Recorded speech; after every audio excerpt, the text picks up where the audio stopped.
Naat hakiki. Naat hakiki ini harus sama dengan manutnya dalam yang pertama ma'rifat atau nakirahnya, kedua muzakkar atau muannasnya, ketiga mufrad atau musanna atau jamaknya, dan yang terakhir rafa atau nasab atau jarnya. Nah, kita langsung ke contoh agar mudah dipaham maksud dari 4 pilihan dari 10 pilihan. Jadi di antara 10 ini harus ada 4 yang sama. Contohnya hadratit thalibatul muhazzabatu. Nah, al-muhazzabatu kedudukannya menjadi naat, sedangkan man'utnya adalah at-thalibatu. Antara at-thalibatu dan al-muhazzabatu itu sama-sama ma'rifat karena menggunakan alif lam. Kemudian sama-sama muannas karena adanya ta marbutah. Kemudian sama-sama mufrad karena tidak ada tanda tasniyah atau jamak. Dan yang terakhir sama-sama rafa. At-thalibatu kedudukannya menjadi fa'il, maka naat harus mengikuti i'rab fa'il yaitu rafa. Oleh karena itu naat di sini hukumnya rafa. Kemudian contoh yang kedua, ra'aitul asatizal mujtahidina. Al-mujtahidina kedudukannya menjadi naat sedangkan man'utnya adalah al-asatiza. Nah, antara al-asatiza dan al-mujtahidin ini sama-sama ma'rifat karena adanya al. Kemudian sama-sama muzakkar karena tidak ada tanda muannas. Kemudian sama-sama jamak. Al-asatiz jamak taksir sedangkan al-mujtahidin jamak muzakkar salim. Walaupun jamak taksir, tetapi di sini jamak taksirnya yang berakal. Oleh karena itu naatnya menggunakan jamak muzakkar salim. Dan yang terakhir sama-sama nasab. Al-asatiz kedudukannya menjadi maf'ul bih, maka naat harus mengikuti i'rab maf'ul bih yaitu nasab. Kemudian contoh yang terakhir, marartu bi waladaini shagiraini. Antara waladaini dan shagiraini ini sama-sama nakirah karena tidak ada tanda ma'rifat yaitu alif lam.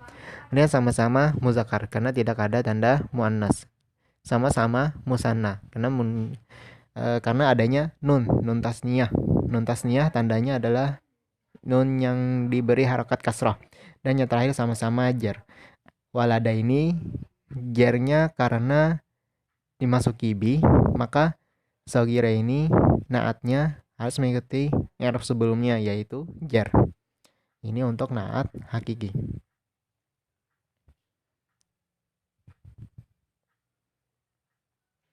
Kemudian naat sababi. Naat sababi adalah naat yang mengikuti man'utnya hanya dalam ma'rifat atau nakirahnya, kemudian rafa atau nasab atau jarnya. Jadi hanya ada 5 pilihan yang harus dipilih, yaitu ada 2.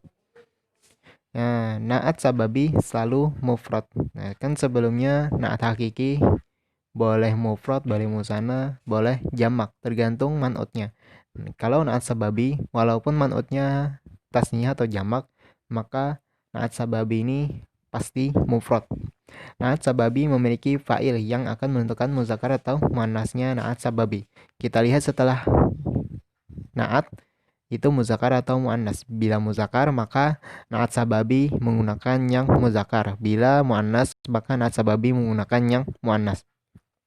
Contohnya satu rajulan alimatan ukhtuhu. Yang kedudukan menjadi naat adalah alimatan. Man'utnya adalah rajulan. Nah, antara rajulan dan alimatan sini sama-sama nakirah karena menggunakan tanwin.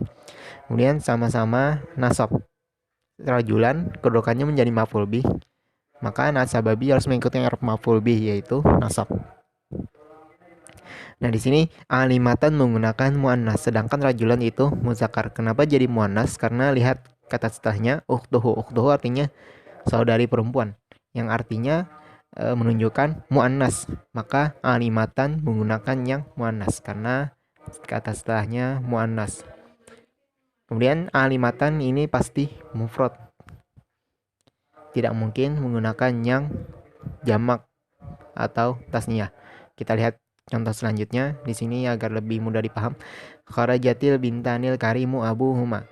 Al-karimu kedudukannya menjadi naat sedangkan man'utnya adalah al-bintani. Antara al-bintani dan al-karimu sini sama-sama ma'rifat menggunakan alif lam.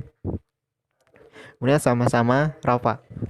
Al-bintani kedudukannya menjadi fa'il, maka al-karimu mengikuti i'rab fa'il yaitu rafa. Nah, di sini kan al-bintani kalimatnya tasniyah. Al-karimu tetap mufrad walaupun man'utnya tasniyah. Kenapa? Karena ia memiliki fa'il atau ia memiliki kata setelahnya yaitu abuhuma. Oleh karena itu ia menggunakan mufrad. Bila kalian mengerti tentang fi'il fa'il, fa'il itu walaupun tasniyah atau jamak, maka fa'il ini untuk fa'il zahir. Bila fa'il zahir tasniyah atau jamak, maka fi'il tidak boleh ada tanda tasniyah atau jamak. Itu bila kalian mengerti tentang fi'il fa'il.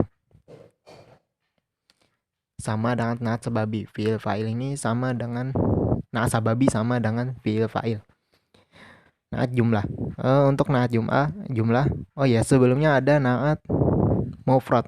Naat mufrad itu seperti contoh sebelum-sebelumnya itu namanya naat mufrad. Artinya bukan terdiri dari jumlah, bukan terdiri dari syibih jumlah. Nah, untuk naat jumlah adalah naat yang berupa jumlah baik ismiyah maupun fi'liyah.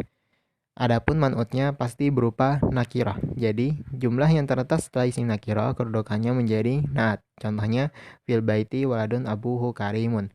Nah kan abuhu karimun ini berupa jumlah ismiyah karena terdiri dari mubtada dan khabar. Mubtada dan khabar ini atau jumlah ismiyah ini terletak setelah isim nakirah yaitu waladun. Maka jumlah ismiyah ini kedudukannya menjadi naat. Kemudian, contoh yang kedua, jalasati imra'atun tal'abu dumyatan. Tal'abu dumyatan ini adalah jumlah fi'liyah karena terdiri dari fi'il fa'il. Nah, jumlah fi'liyah ini terletak setelah isim nakirah yaitu imra'atan. Maka jumlah fi'liyah ini kedudukannya menjadi naat, yang naat jumlah.